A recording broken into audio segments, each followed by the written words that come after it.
Thank you for keeping it here on Morning at NTV. This is Stephen Mbide on Fefesu Chibuga. Now we're going to be talking about money because Cabinet on the 23rd of August sat and approved a pay raise for the science teachers, and subsequently the Minister for ICT, Chris Waliomunsa, on 24th announced that yes, indeed they are going to be paid $4 million. As we speak now, a science teacher is earning 1.2 as a gross, and then when you cut off, get off the taxes and everything, it walks home with only 900,000 shillings, and this has been something that has not been going well with the science teachers, but also the president calling for salary increment or enhancement. Now, to help me understand what is on the ground now is Vincent Elong. He's the national chairperson of Uganda Professional Science Teachers Union. But now these science teachers are having some kind of battle between them and those who are teaching humanities, as well as the UNATU, the other side of the teachers union. Good morning to you, Mr. Elong. Good morning, Mr. Stephen Mbide. Thank you so much for hosting me, NTV. And good morning, Ugandans and my viewers. Okay, thank you.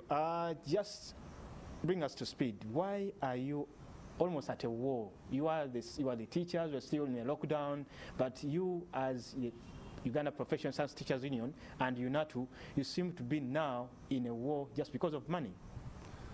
I don't think there is a war going on, but the issue of salary enhancement of scientists came, it was a policy, it's a government policy which was approved way back in 2018, and already most of the scientists across other ministry sectors are already benefiting from this salary. But surprisingly and partially, only in education sector. I want to stress only partially, because it is only happening for those who are in a classroom setting.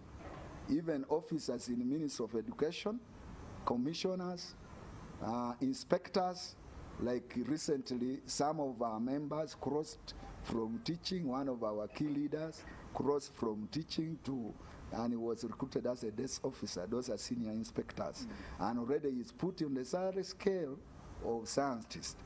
But the one who is in the classroom has been marginalized from the rest of scientists. And for us, we didn't see this as well. We had to come up and have this corrected. But for a science teacher to earn 4 million shillings, and yet an arts teacher, or one who is teaching humanities, is working out with only close to 900,000. This seems to be a big imbalance when you look at, you are also in the same education sector. They are saying that, look, if we're having a salary increment, let it be across board, not only for science teachers, because we are all teachers, we all give a service to the nation. How do you look at this? Government has already made it clear that they are bringing on board all civil servants, public service, but in a phased manner. In 2018, there was a collective bargaining agreement that was signed by labor unions and government, and they had proposed a salary phase increment for 5 years. And only that challenges came, COVID came, and this affecting this salary enhancement has not been put in place. But in 2018, the first group that were supposed to benefit, because in the arrangement, the teachers of humanity would come in the subsequent year, and it is already within government's plan. So science teachers were to receive first in 2018, then the teachers of humanity would be brought on board. For instance, in 2018, government had proposed 2.2 million for a graduate science teacher. Sure. And 1.2 million for a diploma science teacher. And they proposed 1.7 million for a graduate arts teacher, and 1.1 million for a diploma arts teacher. But I remember even Parliament also knocked down that proposal, and then you went back to the usual salary. No, let me first clarify, because if you cut me, I will not bring out the point. When government proposed that, it was like, let's first begin with the scientist. And this scientist cuts across board. They are not only in the Ministry of Education. They are agriculturists, doctors, engineers, researchers, and they are even in the UPDF and police. So all these other scientists from this other sector got their salary enhanced. But in education, the union by then that was representing teachers opposed the salary enhancement for teachers. For instance, they used the reason that administrators like AT teachers would earn salary closely equal to that of a science teacher, and then the deputy would earn a little bit lower than a science teacher. But this did not only affect the education sector. Even when you look at, for example, Minister of Health, when they increased salaries for doctors to 3 million, district medical officers were left behind. But the union that was representing medical officers did not oppose that. They came to agreement, let doctors first have their salaries, since government has said in the subsequent year that they would put a fund so that those ones are brought on board. Okay. So in the subsequent year, government fulfilled their pledge. But in education sector, since they believed to achieve was to pull everybody down, it is now 4 years down the road. We have not moved a step. Even the union that signed that agreement is not following that. So for us, we can't sit and just watch. Okay. Mr. Vincent Long, you are trying to be almost, I would say, having a fight at this particular point when you're even still battling COVID-19. The schools are still under lockdown. When you look at our neighbors, Kenya, Tanzania, Kenya, I think a teacher is earning 6 million, and then 4.6. And also a teacher in Kenya and a secondary teacher, a senior secondary teacher in Kenya is earning around 4.6 million. Yes. And then you also look at Tanzania, Rwanda, they're earning 2 point something still. Yes. You fighting at this particular time, don't you think that you would be now getting more united as science and humanities teachers so that you confront the executive, the parliament, as a force, a bigger force than you getting divided, and then you may end up losing even the little you are even getting now? Stephen, this is not a fight, as I indicated earlier. This proposal for salary enhancement for scientists was not science teachers who pushed for it. It was not us who pushed for it. It was government. It is a government policy, and it is already being implemented. Only that those in education sector were marginalized and discriminated from the rest of scientists, and that is the point that propelled us to come out and say we can't allow our colleagues that we sat in the same class leave us behind. Okay. It is not a fight of okay. What is your main point of departure? What is your main point of departure between Uganda Professional Science Teachers Union and Uganda National Teachers Union? Misrepresentation of our interests, which is contrary to the provision in the law. Labor Act states it clear.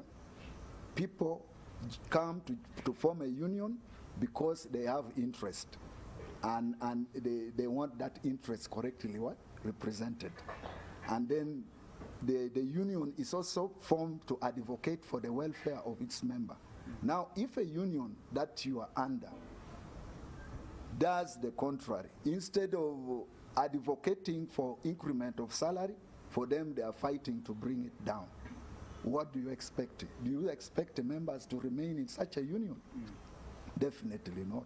Okay, as we wind up, what do you tell science teachers at this particular moment? Because yes, cabinet has already approved but you never know what Parliament will come, either to give allow a supplementary budget, or even to knock down this directive that yes, you the science teachers get a pay rise, and we're of course putting into consideration that yes, we're still under lockdown. I want to assure science teachers nationwide that this is our opportunity to come together and unite. We are calling upon you, those in the education sector, the teachers, the instructors in VTVET and national instructors colleges. We are calling upon the NTC tutors and PTC tutors and the lab technician. This is our time to come, unite, and make sure that we redeem that which government has offered to us, so that the vultures don't take it away from us. So I am assuring them that nobody is going to fight this salary, because we didn't push for it. It is coming from government, and the same government can't fight it. We have engaged public service and several ministries. They told us it is the union that represents you, that advised us to stop this salary enhancement. Now that we are an independent entity, nobody is supposed to speak for science teachers apart from Uganda professional science teachers. That one is now by law. We are soon signing a recognition agreement that will put us in the same council where UNATO leadership sit for negotiating for welfares of workers. So we are at the same page. We are broken away. We are already an independent. If South Sudan broke away from the main Sudan, they are not subject to the law of Sudan. So whatever threats UNATO is issuing is void and null. We are independent entity. We have our constitution. We have our terms and conditions. So science teachers remain rest assured. Our voices were suffocated in financial year 2018-2019, but come this other proposal which has bounced back again. We want to assure you that together with what government has offered, and we want to thank His Excellency the President of the Republic of Uganda, Yoweri Kaguta Museveni, for standing strong to see that the welfare of workers are improved, starting with the scientists. We also want to thank the cabinet for approving salary enhancement for all scientists. We are going to back them up to make sure that this become a reality. It is not going to remain on paper. Thank you. Thank you so much. Thank you so much. Vincent Elong, the Uganda Professional Science Teachers Union National Chairperson, and of course, everyone wishes to have the best. But before I end, we are also trying to talk about reopening of schools. What is the union's position? What is your recommendation? What is your say, or what do you tell government as we plan to see that our children get back to schools? I think schools opening is long overdue. First of all, we cannot keep the schools closed. You know that education is the future of any nation. You close school, you are actually destroying the future of the young generation. So when lockdown came, the first and the second lockdown, I believe that government has been working around the clock to make sure, because COVID is here to live with us, we are supposed to just like HIV/AIDS came, we are now living with it. There are things that government is supposed to do to make sure that school opens safely. And one of it is vaccination. Another one is ensure that SOPs are observed, strictly observed in schools. To me, I think the closure of school compared to the level of reluctancy that I've seen in the community now is unfair, because if you go to the markets, you go to visit places, you find people are not adhering to the SOPs. But in schools can better regulate But you know, even some schools don't have boundaries, don't have fences. A student enters through the window, others through the mango tree, others through the backside of the wall. You really see that it will also be difficult to manage these young ones. Whatever the case, but I think when they come to school, teachers can regulate them, and you can bear me witness that. When students come to school, teachers tell them, go here, sit there, remain here, other than leaving them just to roam around. Like now, when you look at the neighborhood, students... What do you think needs to be done to promote sciences in schools, science learning, because they are even far-to-reach areas? What do you think should be done, maybe by you, the teachers, but also school administrators and the government, to ensure, yes, we foster the learning of sciences in our country? Science is learned by experimentation and practically, but a lot of schools still have a lot of challenges, and government to solve that, because practicals, bear me witness that when you interview a school head, they will tell you maintaining a science subject is more costly, because those equipments and the materials to be used in a laboratory cost money. So you find that some schools, and that explains why there is even poor performance. We are calling upon the government, they are the main stakeholders.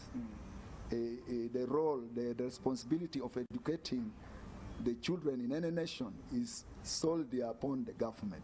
We are calling upon government to come up and support schools and make sure that these equipments and materials that are needed to be used in the laboratory are available, and so that the teaching of science is not done theoretically. Then also we are calling upon school administrators. There are those who are biased toward science, and whenever you talk about them providing those other materials, scholastic materials and equipments that are needed in the laboratory, they see it as a burden, extra financial burden. Let them begin to be sensitive. When a school is offering science, you must make sure that the laboratory is well equipped. Our teachers, our members are ready to offer service and make sure that we build this nation. All right, thank you so much. Vincent Elong, the National Chairperson of Uganda Professional Science Teachers Union, and of course we'll wait to see whether this Parliament of course allows to have a supplementary budget for the teachers to get at least some more money, because yes, they serve really a big service to our country, especially in these times of COVID-19. We see them playing a very big impact on our country. Stephen Imbido, Chibuga, and of course my entire team here, Collins Muhwezi, and of course the entire crew here. We say thank you so much and hand you back to studios, wishing you a nice